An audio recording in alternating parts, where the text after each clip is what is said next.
and we have to really escalate the noise we make so that we'll be heard.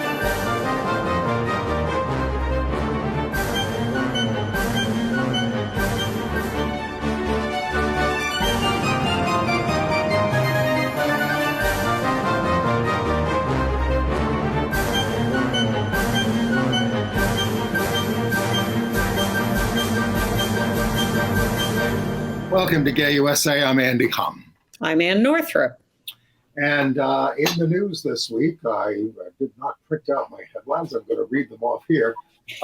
Utah has become the first state to ban gender-affirming medical care in 2023, but there are now 235 anti-LGBTQ bills in the hoppers in state legislatures across the country. We'll tell you how to stop them. Or you can sit at home with your scorecard. In good news, Colorado Appeals Court has told that awful baker, Jack Phillips, that he cannot use religion as an excuse not to bake a pink and blue cake for a trans customer. The pioneering gay therapist and activist, Dr. Charles Silverstein, has died. And Florida teachers are being forced to wrap bookshelves in paper so they don't have to go to prison. It's insane. And Ohio is investigating a full-blown Nazi homeschooling network. Yeah, we are not being, fanciful with that. That is a literal description of the homeschooling network. On the heels of their modest advances on gay issues, the Pope and the Archbishop of Canterbury are now in Africa, headed for South Sudan, where the Archbishop there has condemned them for their new thinking. The New York Rangers hockey team insults gays during their LGBTQ Pride Night. Sort of depressing. The Food and Drug Administration is making more concessions on who can donate blood, but we're not home yet. And the 6-year-old twins of gay actor Cheyenne Jackson came out over dinner. That's a tease. You have to stay tuned to see. You actually get to hear from Cheyenne Jackson about what happened. Well, as we're taping, the funeral of Tyree Nichols is being held in Memphis. And what a way to start Black History Month. Murdered by police in Memphis back on January the 7th, 29 years old. You know, he was an aspiring photographer. This is one of his pictures from his website, the kind of work that he did. Police killings of civilians have actually increased after George Floyd. The difference here is that the firings and indictments were relatively swift, and the unit from which his killers came from has been disbanded. And, they talk about, he ran from the police. He ran for his life because he knew what they were going to do to him, and they were already doing to him as soon as they pulled him out of the car. And of course, when they caught up with him, they took retribution for running and they murdered him. And one has to wonder, of course, whether the cops are receiving such swift punishment because they're all Black. If they were white cops, would they have been fired immediately? Would they be under indictment? Who knows? But it seems one could make the case for a discrepancy there. I am impressed by Tyree's mother, who is so loving and so impressive in her speaking and standing up for her son, who clearly was just a great guy who was minding his own business and driving down the street. As the news media remind us, we still have no idea why the cops actually stopped him in the first place. All right, let's move on to our national news. Starting with the former president, he has resumed a war on transgender people. He's now vowing to make being transgender illegal under federal law. And he's going to go after teachers who support trans children. He called gender-affirming care child sexual mutilation and left-wing gender insanity, and said the only genders that are going to be allowed in the United States by our government, if I'm back, are male and female assigned at birth. I guess he feels the need to outdo DeSantis. Well, I think he has learned from DeSantis and others that this is the party line these days. And this is, he has decided this is his best chance of winning the nomination, is to take this approach politically. I don't think it's a winning approach, but at the moment it's raising a lot of hackles.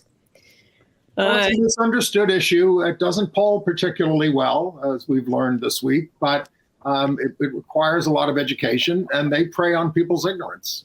And nonetheless, the state of Utah has now banned gender-affirming care for minors, I believe, right? Yes.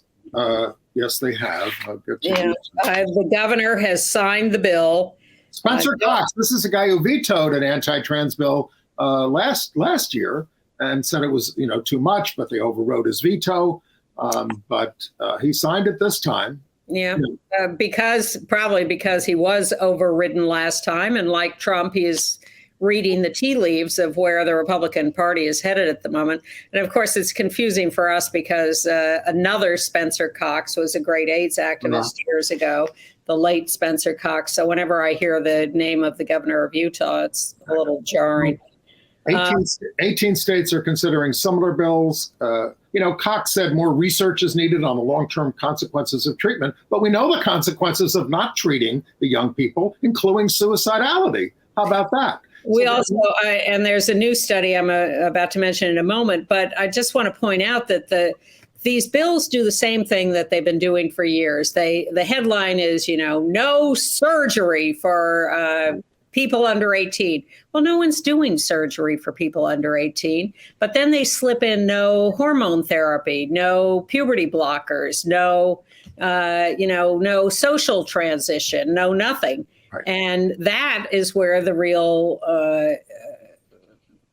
work is being done. And that is work that is reversible, isn't harmful, but they hide it under the scare headlines of surgery. So there's a new study published in the New England Journal of Medicine of 315 trans and non-binary youth aged 12 to 20.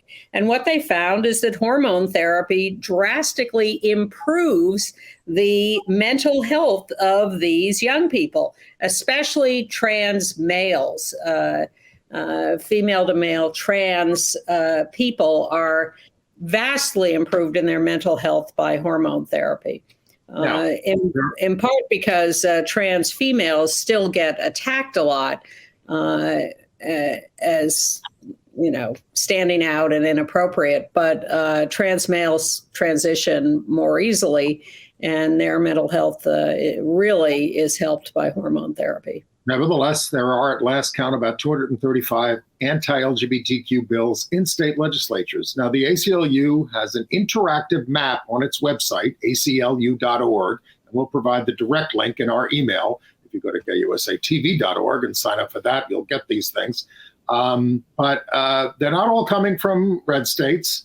They're all over the place. And you can do so, if people really do act up and fight back against these things, they can sometimes mitigate the worst effects of them. Well, as we have seen, and in fact, in Virginia this week, a House committee rejected an anti-trans bill that would have required a court order for a student to change their name in their school records. And the Virginia House said, no, that's too much. We're not going to approve that. And they rejected it. You can win these battles if you can have a sensible enough conversation and enough people standing up. And for the time being, the Senate is not calendaring the nomination of Governor Youngkin of Bert Ellis, a classmate of mine at University of Virginia, who was anti-gay, racist, all these things. They're not putting it on the calendar. It doesn't mean it's stopped completely, but it should have gone through by now, and they're holding it up. And there is some hope there. Although I was horrified to see Larry Sabato at UVA stand up for him. What, on a free speech kind of thing? Or no, it's the kind of perspective, we need this perspective as well. I don't agree with him and everything, blah, blah, blah, blah, blah, We're back to there has to be a place for mediocre judges on the Supreme Court. Under Nixon. Yeah, the rest of you are too young to remember that. But let's do another victory for trans people, tangentially, if not directly, maybe directly. In Colorado, you know the history of the Masterpiece Cake Shop, where Jack Phillips, the baker, the owner, refused to bake a wedding cake for a same-sex couple. They took him to court. And his case was eventually, he was allowed to not lose because the Supreme Court found that the Colorado Human Rights Commission had said snarky things about that was it. That was the extent of it, about his religious excuse for not making the cake. And the Supreme Court said, well, it can't possibly be an unbiased decision then. So we're not going to deal with this, and we're not going to make him make the cake.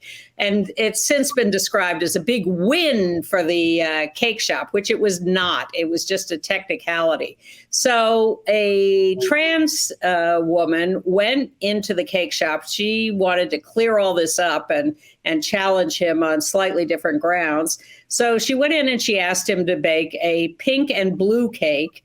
And in the course of the conversation said something about it celebrating her transition, at which point, and he had said fine to the pink and blue cake. And then when he realizes what he's doing, he says, oh, no, I can't bake a cake for a trans person.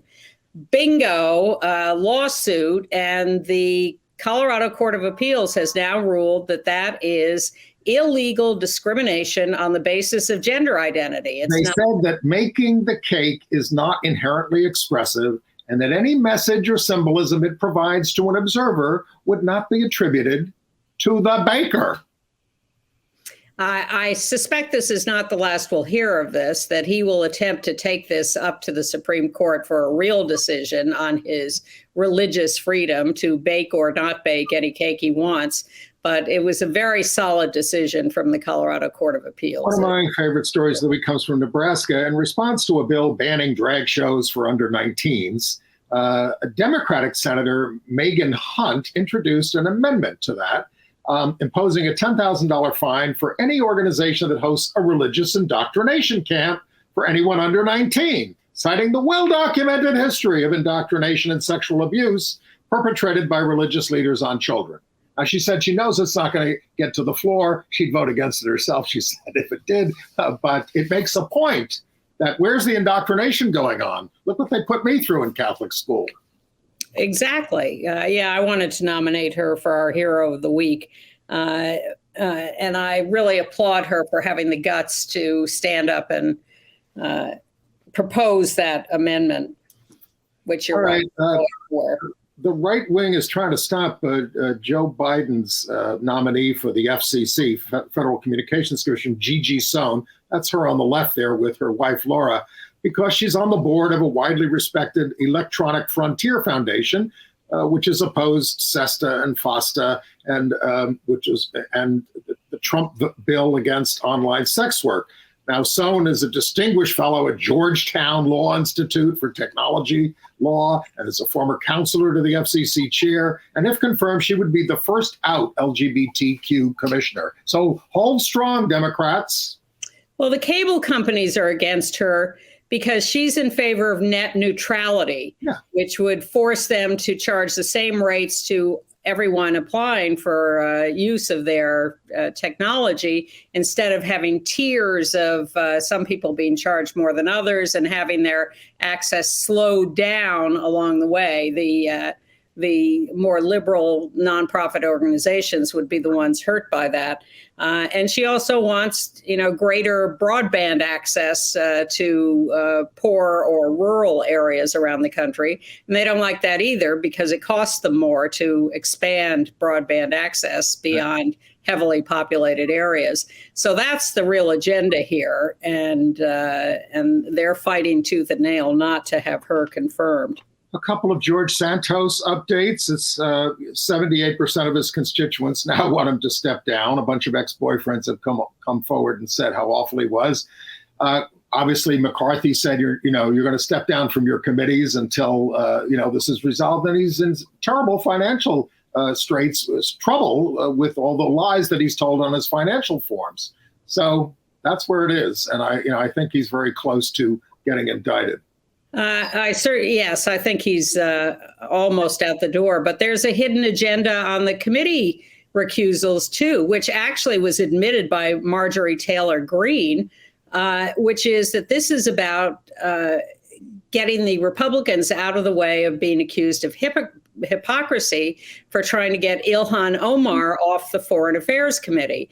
Their new strategy is, okay, if we have Santos step down from his committees, then we can go after Ilhan Omar to get her off her committee and not look like hypocrites. And they have to do that because there are Republicans in the House of Representatives who are standing up for Ilhan Omar, and the Democrats are standing firm for her. And this is a great, great turnaround from the way she was treated when she first came to Congress, and a great triumph for her. So I hope that they continue to back her and keep her from being taken off that committee. Okay. In Pennsylvania, the Central Bucks School Board, Bucks County, dominated by right-wing Christians, they're looking to ban 4 LGBTQ-themed books from its libraries after objections from a right-wing Christian law firm connected to the Family Research Council. Then the librarian at the Central Bucks South High School had ordered the removal of posters with a quote from the late Holocaust survivor Elie Wiesel, winner of the Nobel Peace Prize. The quote, "I swore never to be silent whenever and wherever human beings endure suffering and humiliation. We must always take sides. Neutrality helps the oppressor, never the victim. Silence encourages the tormentor, never the tormented." What a quote. They took this as advocacy. You've got to take it down. And there was such an outcry that it all went back up. We have another picture, and the place was plastered with it. The district is under federal investigation for creating a hostile learning environment for LGBTQ students. We really are getting closer and closer to 1984. Yeah. Where the government just wants to control everything all the time. We've lost the whole concept of the people, by the people, for the people. I don't know about the people in Ohio, because the State Department of Education is investigating an openly anti-Semitic, racist, Nazi homeschooling group with thousands of members being run by a couple in Upper Sandusky. They advocate white supremacy. They make the kids become wonderful Nazis. Assignments in Nazi ideology, praise for Hitler. They bake him a birthday cake. I mean, it goes on and on and on. Even Jim Jordan is critical of them. I know, makes DeSantis look like a hero. But they're saying these are our beliefs, and our beliefs are protected. And they are being investigated, but it'll be interesting to see if they can get them for anything. DeSantis, meanwhile, the governor of Florida, is barring, as you've heard, I'm sure, Black studies, LGBT studies, the College Board's advanced placement curriculum around these issues. So the College Board announced this week that they are diluting their advanced placement Black history curriculum. They're taking out all the authors that DeSantis doesn't like. They're putting them on an optional list. I don't know if that's going to be good enough for DeSantis. Probably not. The capitulation by the College Board, this gives you an idea of how strong this movement is to erase us and erase everyone who isn't white and straight. And in Florida, students arrived in some classrooms this month to find their teachers' bookshelves wrapped in paper or completely barren of books, because that's what the schools in Manatee and Duval counties were directed to do. The State Department of Education ruled that the law restricting books applied to teachers' collections as well as school libraries. And the restrictive procedure has left schools unable to order review books for over a year. Keep in mind, the goal is ending public education. A teacher who breaks the law could face 5 years in prison and a $5,000 fine for displaying a banned book. it's astonishing that this is going on and gathering steam so fast, and is such a blanket policy across the state without everybody up in arms. And so idiotic in the face of the internet, where so much material is available these days. Yeah, but it's it's DeSantis picking a lane and using this as his, and now he's in this arms race with Trump about who can be the most vicious and the most hateful and the most discriminatory. He threw yet another right-wing activist onto the board of the new College of Florida. This guy, who has been working to apply the riches of the Judeo-Christian tradition to contemporary questions of law and politics. His name is Ryan Anderson, best known for his opposition to same-sex marriage and anti-transgender writing. He describes trans people as mentally ill.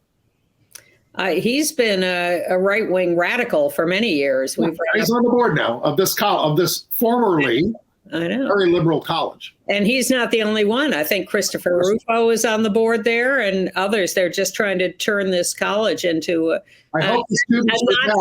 training ground. I hope the students will help.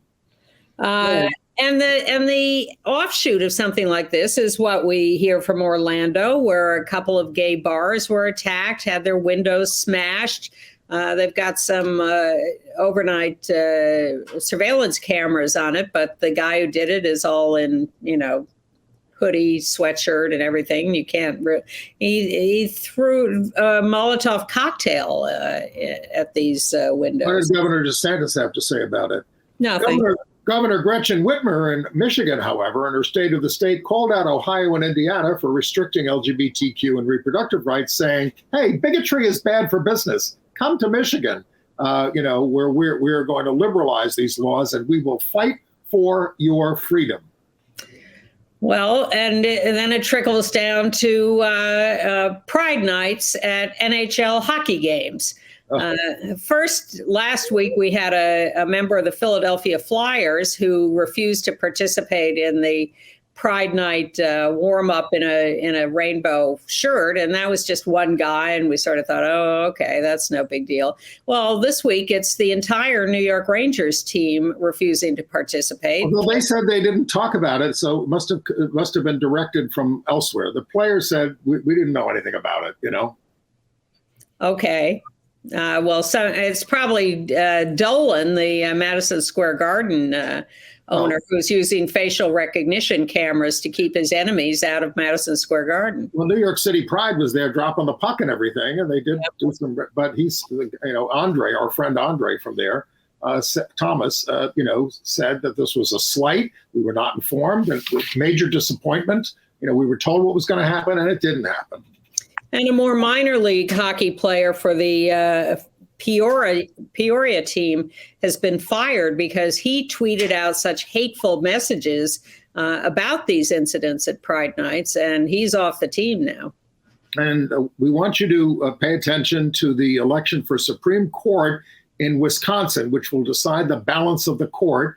And millions of money are going to be spent. It's on April 4th. One of the leading Republican candidates, Jennifer Doro, called the Lawrence v. Texas decision overturning the sodomy laws of this country judicial activism at its worst in an application for something.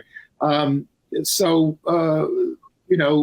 legislature there is totally in Republican hands. There's Democratic Governor Tony Evers. The court is going to be the biggest safeguard against the excesses of the legislature. All right. Let's remember a couple of people who died in the last week. Tell us about Charles Silverstein. Well, Charles Silverstein was a true pioneer, a leading gay therapist and author who played a key role in getting the American Psychiatric Association to remove homosexuality from its index of mental disorders in 1973. He's died at the age of 87. Now, he's a very important figure. He founded 2 counseling centers for LGBTQ people in the early 1970s, the Institute for Human Identity and Identity House, founding editor of the Journal of Homosexuality, with Edmund White, the co-author of The Joy of Gay Sex in 1977, and on an update with that with Felice Picano. Longtime member of the American Psychological Association, received their gold medal, 40 years of challenging the criteria of social morality as the basis for diagnosing sexual disorders. So the picture we showed you was from when he was in the documentary Cured on PBS about the campaign to get us off the index of No, not that picture, Rich. Not that big. Lose that. No, lose that. Lose that. There you're back to Charles. Thank you. Thank you, Charles. Anyway, a towering figure in our movement. And a long, rich, important life. I'm always happy when someone accomplishes so much in so many years and has a chance to live out that full arc. But the picture we just were about to go to there, Joe McGuire, died at 72. Of pancreatic cancer, survived by his beloved partner and husband, Mark Pomerenke. We have a picture of them when they're around the town from their early days. They were same-sex marriage pioneers, getting married in San Francisco when Mayor Gavin Newsom opened it up without waiting for legislation back in 2004. They met in 1972 in Minnesota. They called themselves inadvertent activists, but they were always in there every step of the way with the movement. And I have a video of them just done last year about their 50 years together that I'll link to in our email. I think we're all inadvertent activists. We didn't come out of the womb planning on this, but we were hit smack in the face by, issues and opportunity, and there we are. But okay. Thank you, Joe. All right, international news, yes. Well, the Pope Francis and Archbishop of Canterbury, riding high on their partial support of gay people, are now in Africa. Yeah, and they're making a joint visit to South Sudan on Friday, along with the head of the Church of Scotland. But the head of the Anglican Church in the South Sudan, Archbishop Justin Badiarama, said this week, allowing blessings of gay unions, as they're going to do in the Church of England, Welby was failing to defend biblical truth and his role as the global leader of the African Communion and, rewriting God's law. So he's going to be up against it, even though he says he's not going to do these blessings himself. And then there's more clarification on what the Pope said. The Pope said we should decriminalize homosexuality, and the bishops should get involved with that. By the way, in this past week, I haven't heard of any bishops coming out for that. No, not a one. But and then when we reported this last week, he said it was, but look, it's a sin. But what he actually said, when I said it is a sin, I'm simply referring to Catholic moral teaching, which says that every sexual act outside of marriage is a sin. He's kind of digging himself deeper. It says you have to consider circumstances and blah, blah, blah, blah, blah. So he's clearly moving a little bit off of this, if you care about these things, from the certainly the Benedict line. But, Benedict, the two of them are going at it, especially even in death. Benedict had a book just published posthumously where he attacked the distortion of the sexes by gender ideology, something Francis has said too, and the collapse of seminaries where homosexual clubs operate more or less openly. So, Francis said, I know the knives are out for me. I just ask you to say it to my face. Well, our friend Mike Signorelli, who was here a few weeks ago, gave Francis a little more credit than I guess we did for Francis saying we really have to work to decriminalize homosexuality around the world. And I thought that was a good point. So I'll give him a little more credit for that. But as you say, no one's jumped on the bandwagon yet. In Egypt, police are using dating apps and social media to hunt LGBTQ people, entrapping gay men. This is a country where sodomy is not illegal, but they charge you with debauchery when you say you'd like to go home. Well, good news from the Czech Republic, which has just elected a new president, and unlike some countries, has elected a liberal who is pro same-sex marriage. And he is the new president of the Czech Republic. Peter Pavel. It's not a very powerful presidential post, but he can push government policies. And in Australia, 1 in 3 people between the ages of 15 and 24 identify as LGBTQIA, up 15% from 2020. Yeah, I'm not sure if I quite buy the that statistic. I want a little more about the methodology of the study, but we're whatever. And in Germany, as they observed Holocaust Remembrance Day, they chose in the Bundestag, the lower house of parliament, to focus on LGBTQ plus victims of the Holocaust this year. And that's the first time they've done that, and very meaningful and important recognition. Actor and activist Alan Cumming is returning his OBE to the crown, I guess, the Order of the British Empire, which he got there from Princess Anne, protesting the toxicity of empire. It was awarded in 2009 for his services to acting and to gay activism in the United States, but he says his eyes were opened to how the empire profited at the expense of death of indigenous peoples across the world. Well, that bit of history has been well known for some time. Yeah, and David Bowie refused an honor like this decades ago, and John Lennon returned his decades ago. So it's not that this was a revolutionary act, but we appreciate him doing it. Better late than never. Yes. Good for that. But the ones we really want to celebrate are the very hungry nomads. A lesbian couple, one from Australia, one from Slovakia, Rachel and Martina, who have now visited 195, all the official countries of the world.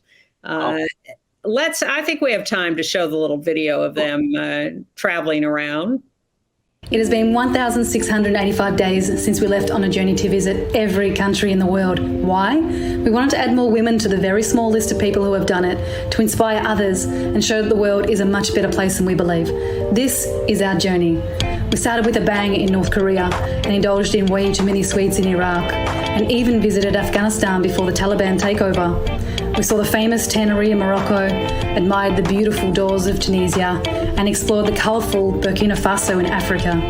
We watched the sunset among the baobab trees in Madagascar and learned more about Thailand and its culture. And Libya and its ancient sites blew us away. We explored Haiti's unknown treasures and wandered the souks in Damascus, Syria. We danced to the tunes in Eswatini and saw the famous Tiger's Nest Monastery in Bhutan. We tracked down the white West African giraffes in Niger and entered Saudi Arabia before they even had a tourist visa. We found the clearest waters in the Caribbean and ate so much great food in Ethiopia. We saw the amazing gorillas in Uganda and the dragon blood trees in Yemen. We swam with 1,000 stingless jellyfish in Palau and admired the fascinating pyramids in Sudan. We made it to some remote islands in the Pacific. We got lost in the chaos of Bangladesh's capital, Dhaka. Even celebrated Christmas in Prague. Wow. From rock-hewn churches in Ethiopia, impressive mosques in Syria, to the ancient temples of Nepal. We filled our passports with many stamps and visas as our travels to 195 countries continued. To succeed, we knew we had to pack light, do lots of planning, and power through with coffee. We had to get many visas en route, and others took weeks, even months and years to get. Sometimes we hitchhiked, but mostly we walked. And I mean, we walked a lot. We took a few planes, many shared buses, even hired this truck once. We crossed the river on boats. We spent hours on bus rides, took trains when we could, small boats to islands, and overnight trains too.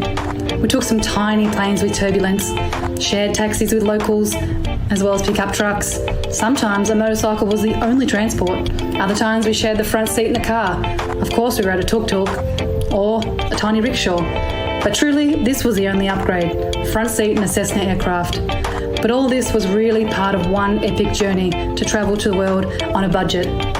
We had to negotiate, other times we waited for hours to leave, and sometimes we just didn't get there at all. But we knew we had to stay positive, to keep going, and when things got tough, we just danced and we shook it off. Oh, and about all that food we ate along the way? Well, that's a whole other story to tell. So for now, it's time to get on that plane and reach our final country left to complete our journey to visit every country in the world.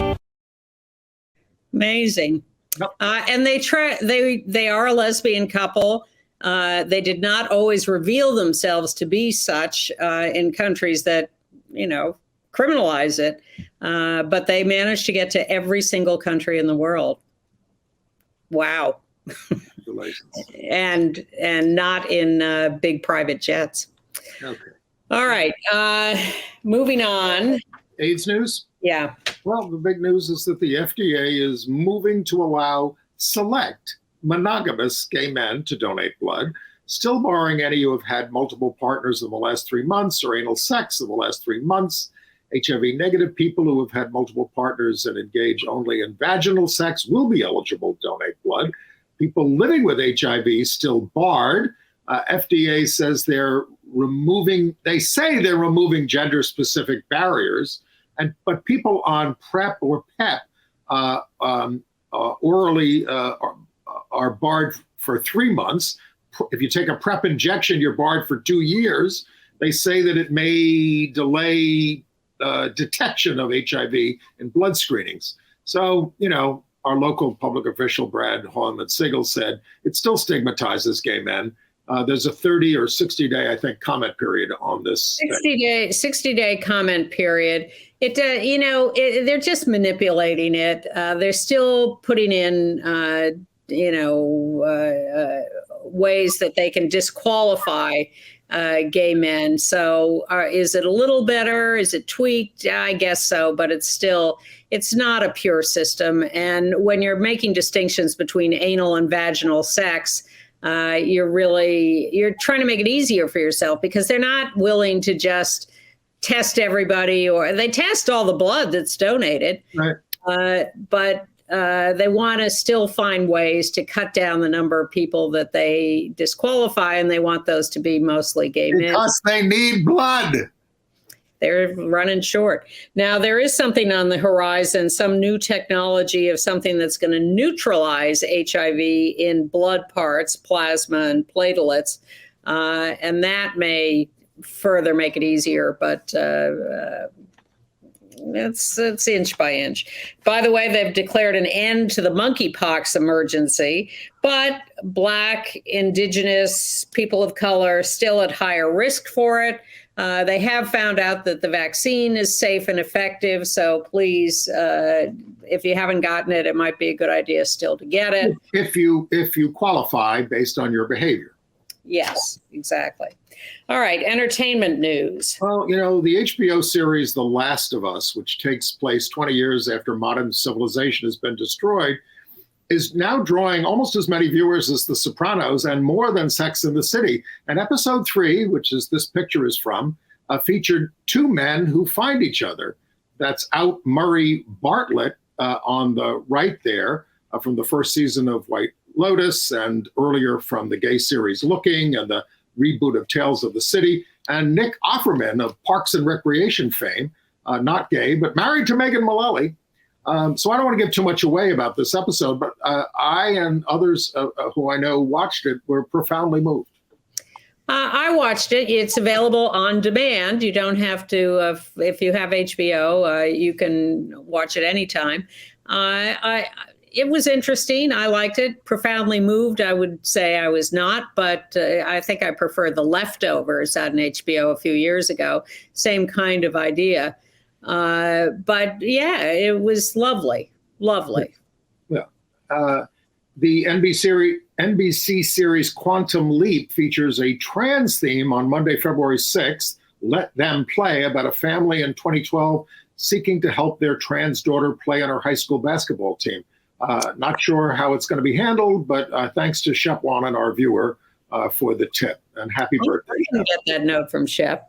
The Grammys are this Sunday. A lot of LGBTQ representation, performances from Sam Smith and Kim Petras, presumably their unholy hit. Brandi Carlile will perform. Steve Lacy, out bisexual, will perform his big hit. And then there are people who are sort of fluid or questioning: Lizzo, Bad Bunny, Harry Styles. Right. It's going to be a pretty queer Grammys. It's going to be on CBS. Yeah. Stormy Daniels is back in the news as the Manhattan DA looks to bring criminal charges against Donald Trump for his payoff to her during the 2016 campaign. But she's also the host of a new gay reality show, For the Love of DILFs, which stands for Daddies I'd Like to F. Can't say it on this show. pairing younger gay guys seeking older partners and vice versa. Daniels describes herself as a queer woman, and the show was created, she said, to uplift the LGBTQ community. It's on Out TV, Apple TV channel, and the Out TV Roku channel in the US. Episodes drop weekly. You can sign up for Out TV online for $3.99 a month if you are compelled to watch this show that I do not want to watch. Okay. But I am watching the return of the I Am Jazz series. They snuck that on without a lot of publicity. Nonetheless, I ran into it. It's now season 8. Jazz is attending Harvard, but she's having some of her usual ups and downs mentally or psychologically. But I continue to find this a compelling family dynamic to watch. They're all very supportive and interesting. I Am Jazz on TLC. Now, I finally watched Everything Everywhere All at Once, the movie that's up for multiple awards, a very busy sci-fi family drama that requires multiple viewings. I had a house guest here who watched it about 3 or 4 times while he was here. And he loved it. But it really culminates in a very moving scene at the end concerning Stephanie Hsu as the lesbian daughter there on the right. So, when it slows down enough to really deal with people instead of all this crazy sci-fi stuff, it gets a little better. And it's sort of a large martial arts component.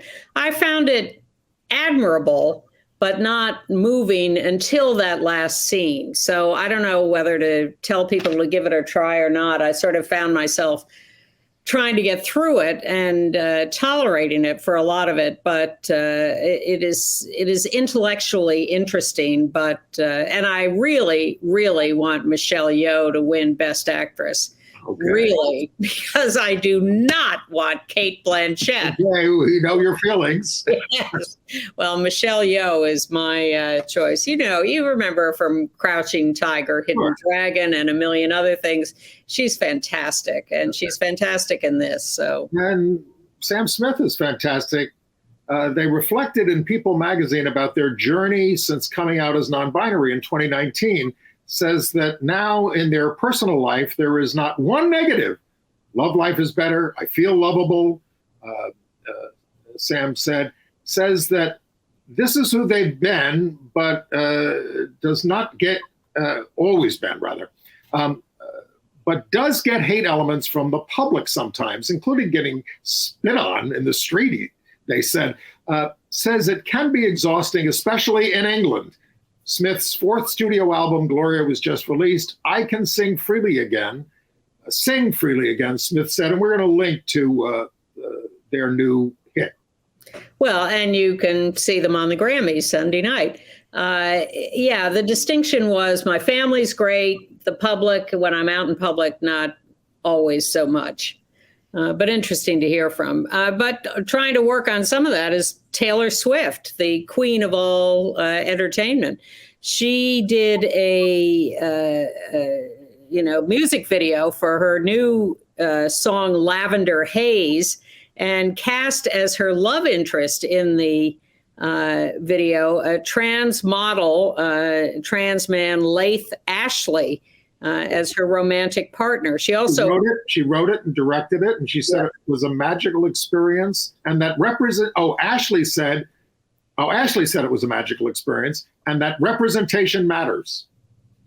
Absolutely. And Taylor Swift is very forward thinking and acting in her work, and given how huge her audience is, a hearing before Congress, and all the members of Congress are quoting her lyrics to the witnesses. It's Taylor Swift is a big deal.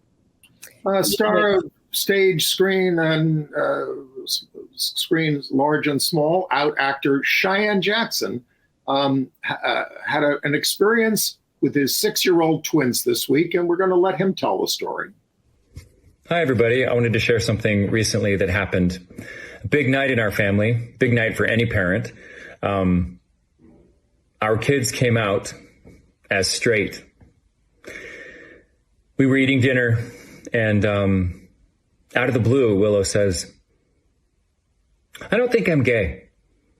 And me and Jason were like, okay, great. I mean, we love you no matter what. And then Ethan, without missing a beat and without looking up from his food, goes, "Yeah, I'm not gay either, but I want to go to the parade." Cute. Glad he still wants to go to the parade. And the Jonas Brothers have all come out with a surprise announcement that they'll have a new album in May. Well, this Cheyenne Jackson thing reminds me of our guest Cynthia Wade from years ago, who made the documentary that won a lot of awards. We had her on repeatedly as she worked her way up to winning the Oscar for best short documentary, I think. Freeheld. Yes, Freeheld. And the story of the lesbian cop trying to give her partner benefits as she was dying of cancer. So Cynthia, straight woman, 2 kids, living in Park Slope. And I said to her at one point, how did you end up living in a lesbian neighborhood of Park Slope? And what's that like? And she said, "Oh, well, it's fine. But my kids come home from school and they say, 'Why can't we have 2 mommies?'" Which I think was very... All right. I saw the Neil Diamond musical, A Beautiful Noise, at the Broadhurst Theater. And while the book is indeed a bit thin, as has been noted, it's actually a fairly enjoyable Neil Diamond concert. I'd never been to one. Headlined by Will Swenson there on the left, playing Neil in his prime, and Mark Jacoby in the middle, who plays Diamond in old age, reviewing his life with a therapist on stage. Most of the Diamond's hits are there: America, Sweet Caroline, You Don't Bring Me Flowers, directed by Michael Meyer. Well, and I finally saw the play that you liked so much, Between Riverside and Crazy, at the Helen Hayes Theater, by Stephen Adley Gurgis. Pulitzer Prize-winning play from 2015 that is now on Broadway, and it's as New York as it gets. Very unpredictable and sassy and darkly funny. Now that's Stephen McKinley Henderson there on the left as a disabled ex-cop. And if he doesn't win the Tony, I think there's no justice. Common on the right is playing his son. And it's only running until February 19th, though it's going to be available for live simulcast now through February 12th. And I'll include a link on how you can see that. Or you can go to the number 2st.com for info. Austin Pendleton, 82 years old, directed this. I ran into him on the stage. I said, "Good show." On the stage? Oh, on the stairs. On the stairs. Just trying to make you clear to the audience. I thought it was very, very, very funny and absorbing. I liked it a lot. And I particularly liked was it Common's girlfriend? Who's so... Yes, her name is Common's girlfriend is played by Rosal Colon. I thought she was hilarious. I fell for her. All right. Well, I'm glad you enjoyed it too, because when I first liking something on Broadway is so unusual for me, and then I get nervous about whether I really should have liked it. All right. Sylvia Sims. We lost Sylvia Sims. British actress, died at the age of 89, not LGBTQ herself that we know of, but she took the role in 1961. There's a still from it in Victim. She played Dirk Bogart's wife when he is dealing with being extorted for being gay. It was a very brave film at the time. You can catch it on Turner Classic Movies from time to time. And she was also, late in life, Mrs. Rawson on Gentleman Jack. And you may recall her as the Queen Mother to Helen Mirren's Queen in The Queen. She was terrific. And I'm glad that she lived a long life. Can we talk for a minute about this controversy with the Oscars with Andrea Riseborough in Leslie? Because we have a little extra time. I'm one of the 10 people who saw the movie. I saw it on a plane. I knew there was a controversy, and I saw it on the list of things to watch, and I thought, okay, I'll watch this.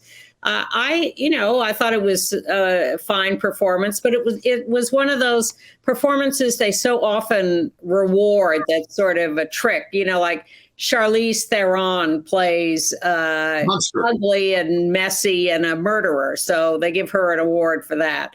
Andrea Riseborough playing an alcoholic, messy mother who messes up everyone's life and then is finally redeemed,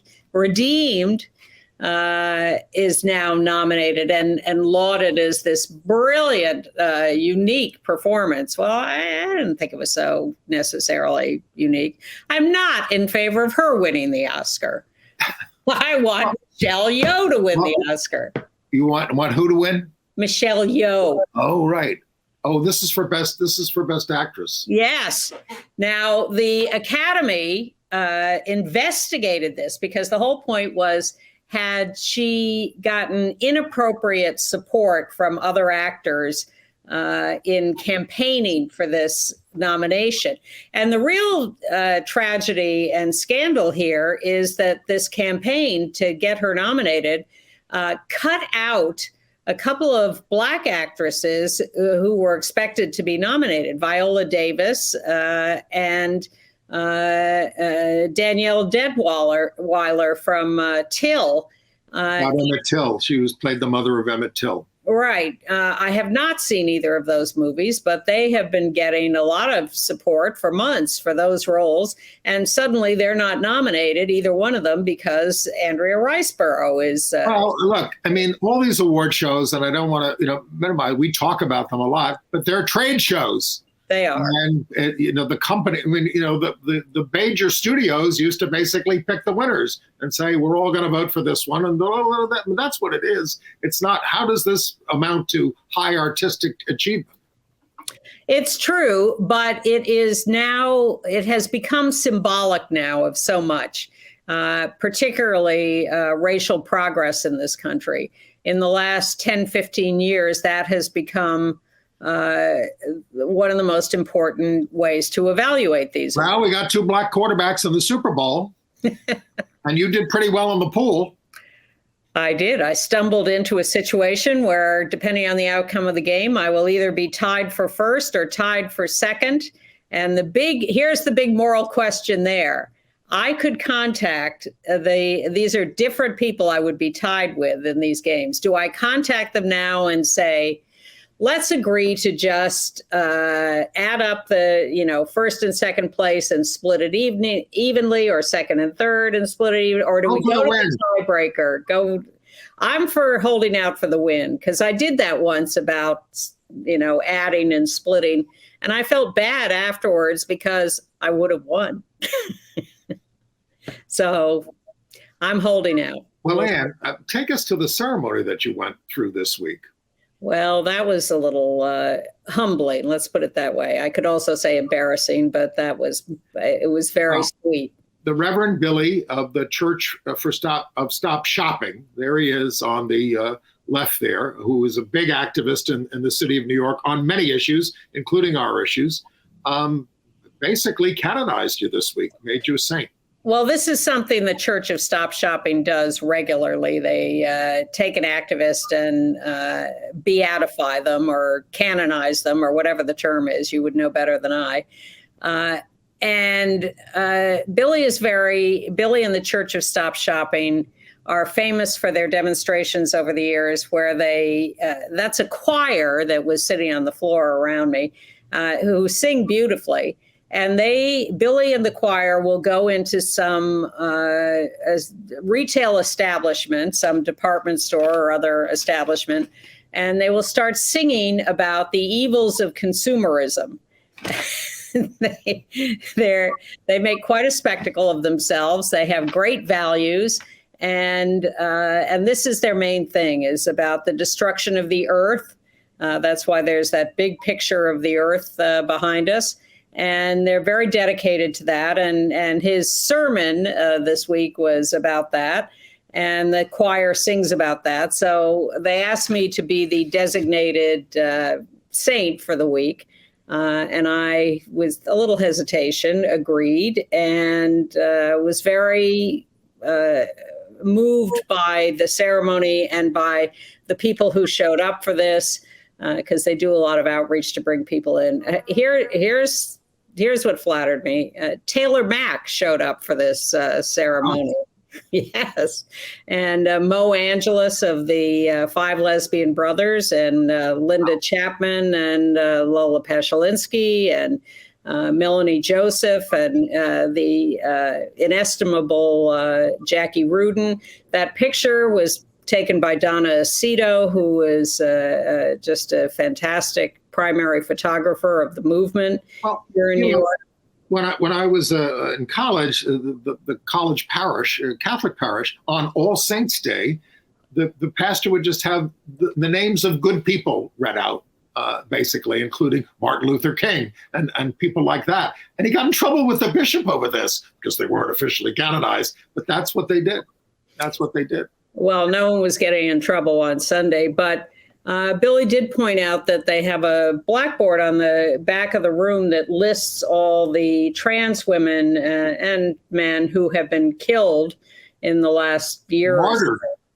Yes, definitely martyred. And I had a chance to say a few words, and I talked about how important it is that we dedicate ourselves to this work, but not without the knowledge that there are limits to what we can accomplish, but that we need to stay in it and keep fighting, because we do make progress.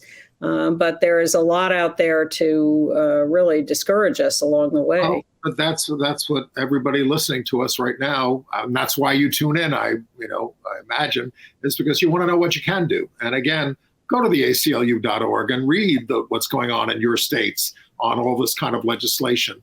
And it could be happening in a red state or a blue state. And let's fight. Let's fight those things. And let's fight for the things that we need to pass that will make things better for us. We are aware that we helped motivate and inspire and activate a lot of people during the fight for marriage equality. People got involved in their local states because we were passing marriage legislation state by state. Well, now it's the turn for this stuff, the anti-trans stuff, the anti-LGBTQ stuff, curricular stuff, schools, governments. There is an enormous amount of work to be done on the local level, and you can get involved very easily and very effectively. Right. You can make a difference. You can make a difference. All right. It's been, we're down to our last 24 seconds. It's been very good to be with you. If you want to be on our email list to get links to the things that we're talking about here, don't go to my email. Just go to gayusatv.org, our website, and you can sign up for our weekly emails. And I've got a lot of bonuses this week. But all in one email that you get each week. We don't inundate you, and we will see you next week.